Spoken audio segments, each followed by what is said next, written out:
تو خاص طور پر جن لوگوں کے اندر کہ یہ دنیا کی محبت زیادہ شدید ہوتی ہے،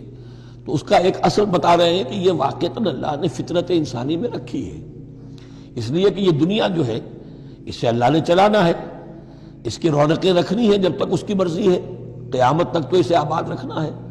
اولاد پیدا ہوگی تو دنیا قائم رہے گی، نسل چلے گی، مرد اور عورت کی ایک دوسرے کے ساتھ کشش ہوگی تو اولاد پیدا ہوگی، اور یہ تمام چیزیں جو ہیں، دولت کی کوئی طلب ہوگی تو آدمی محنت کرے گا، مشقت کرے گا، کمائے گا، تو اس لیے یہ چیزیں فطرت انسانی میں ہیں، یہ بیسک اینیمل انسٹنکٹس ہیں۔ بس ضرورت اس بات کی ہوتی ہے کہ انسٹنکٹس کو دبا کر رکھا جائے، اللہ کی محبت، اللہ کی شریعت کو اس سے بالا تر رکھا جائے، بس یہ نہیں ہے کہ ان کو ختم کر دیا جائے۔ سیلف اینیہیلیشن اسلام میں نہیں ہے، یہ رہبانیت ہے کہ اپنے نفس کو کچل دو، ختم کر دو، نہیں، سیلف کنٹرول، اپنے آپ کو کنٹرول میں رکھو۔ یہ منہ زور گھوڑا ہے نفس انسانی کا، لیکن جتنا طاقتور گھوڑا ہوگا اتنا ہی آپ کے لیے تیز دوڑنا جو ہے وہ آسان ہوگا، لیکن جتنا منہ زور اور طاقتور گھوڑا ہے اتنا ہی اسے قابو میں رکھنے کی ضرورت بھی ہے، ورنہ اگر اس کے رحم و کرم پر سوار آ گیا تو جہاں چاہے گا پٹخنی دے دے گا۔ تو اس اعتبار سے سیلف کنٹرول ہو، گھوڑا پورا قابو میں ہو۔ البتہ یہ ہے کہ سیلف کو، اپنے نفس کو،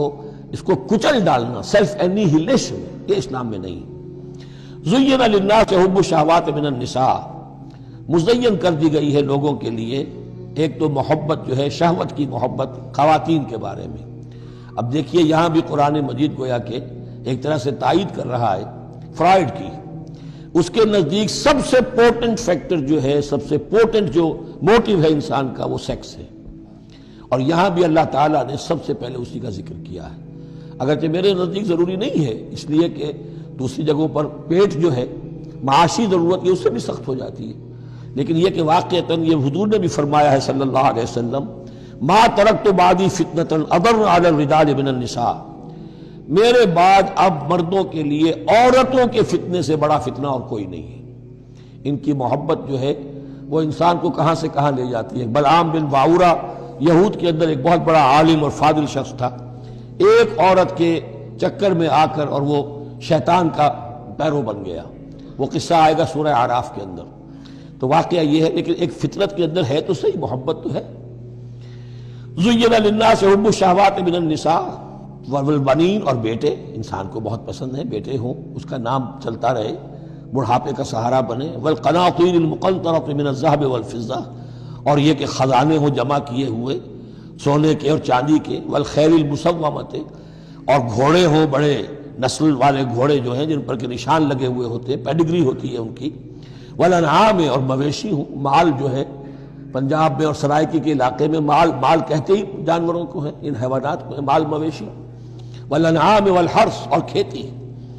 ذالک متاع الحیات الدنیا، بس جو نقطۂ اعتدال ہے وہ یہ ہے کہ جان لو یہ ساری چیزیں اس دنیا کی زندگی کا ساز و سامان ہے۔ اس زندگی کے لیے ضروریات کی حد تک ان سے فائدہ اٹھانا، اس میں کوئی بری بات نہیں، لیکن واللہ عندہ حسن المآب، لیکن اللہ کے پاس ہے اچھا لوٹنا۔ وہ جو ہے جو اللہ کے پاس ہے اس کے مقابلے میں یہ کچھ بھی نہیں۔ اگر یہ ایمان بالآخرہ ہے تو پھر تو انسان ان تمام چیزوں کو، اپنے تمام جذبات و میلانات کو ایک حد کے اندر رکھے گا، اس سے آگے نہیں آنے دے گا۔ لیکن اگر ان میں سے کوئی ایک شے بھی اتنی زوردار ہو گئی اس کی محبت کہ آپ کے دل کے اوپر اس کا قبضہ ہو گیا، تو بس آپ گئے، اب وہی ند ہے، وہی اب آپ کا معبود ہے، چاہے وہ دولت ہو، چاہے وہ کوئی اور شے ہو، وہ اب آپ کا معبود بن جائے گی۔ قُلْ أُنَبِّئُكُم بِخَيْرٍ مِّن ذَلِكُمْ، ان سے کہیے کہ کیا میں تمہیں بتاؤں کہ ان تمام چیزوں سے بہتر شے کون سی ہیں؟ لِلَّذِينَ اتَّقَوْا عِندَ رَبِّهِمْ جَنَّاتٌ تَجْرِی مِن تَحْتِهَا الْأَنْہَارُ خَالِدِینَ فِیہَا، وہ لوگ کہ جو اپنے رب کا تقوی اختیار کرتے رہے۔ تقوی یہی ہے کہ اپنے نفس کا بھی حق ہے دو، اِنَّ لِنَفْسِکَ عَلَیکَ حَقًّا، لیکن ناجائز راستے سے نہیں۔ تمہارے پیٹ کا بھی حق ہے، اس کا ادا کرو، لیکن عقل حلال سے۔ تمہاری اولاد کا تم پر حق ہے، اِنَّ لِنَفْسِکَ عَلَیکَ حَقًّا وَإِنَّ لِزَوْجِکَ عَلَیکَ حَقًّا وَإِنَّ لِزَوْرِکَ عَلَیکَ حَقًّا، تمہارے ملاقاتی آتے ہیں ان کا بھی تم پر حق ہے، وہ حقوق ادا کرو، لیکن اللہ سے اوپر کسی حق کو فائق نہ کر دینا، بس یہ ہے اصل بات۔ اگر تو یہ اگر حفظ مراتب نہ کنی زندگی، اگر یہ حفظ مراتب نہیں ہوگا تو گویا کہ اب آپ گئے، دین اور دنیا سب گئی۔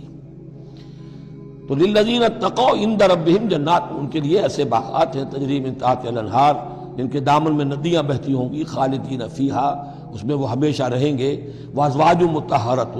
اور بڑی ہی پاک عورتیں ہوں گی، ورضوان من اللہ، اور اللہ کی رضوان ہوگی، اللہ کی رضا ہوگی جو سب سے بڑی شے ہے، واللہ بصیر بالعباد، اور یقیناً اللہ تعالیٰ اپنے بندوں کو دیکھ رہا ہے۔ الذین، وہ کون سے بندے ہیں اس کے خاص؟ الذین یقولون ربنا اننا آمنا، جو یہ کہتے رہتے ہیں پروردگار ہم ایمان لے آئے، فاغفر لنا، بس ہمیں بخش دے، ذنوبنا، ہمارے گناہ، وقنا عذاب النار، اور ہمیں آگ کے عذاب سے بچائیو۔ اب ان کی بدح میں الفاظ استعمال ہو رہے ہیں، یہ کون لوگ ہیں جو یہ دعا کرتے ہیں، ان کے یہ اوصاف ہیں، اور اس میں گویا کہ تلقین ہے، اگر اللہ سے یہ دعا کرنا چاہتے ہو کہ اللہ تمہیں تمہارے گناہ بخش دے اور تمہیں جہنم کے عذاب سے بچائے، تو یہ اوصاف اپنے اندر پیدا کرو، الصابرین والصادقین والقانتین والمنفقین والمستغفرین بالاسحار، صبر کرنے والے اور راست باز، راست بازی میں راست گوئی بھی ہے، راست کردار بھی ہے،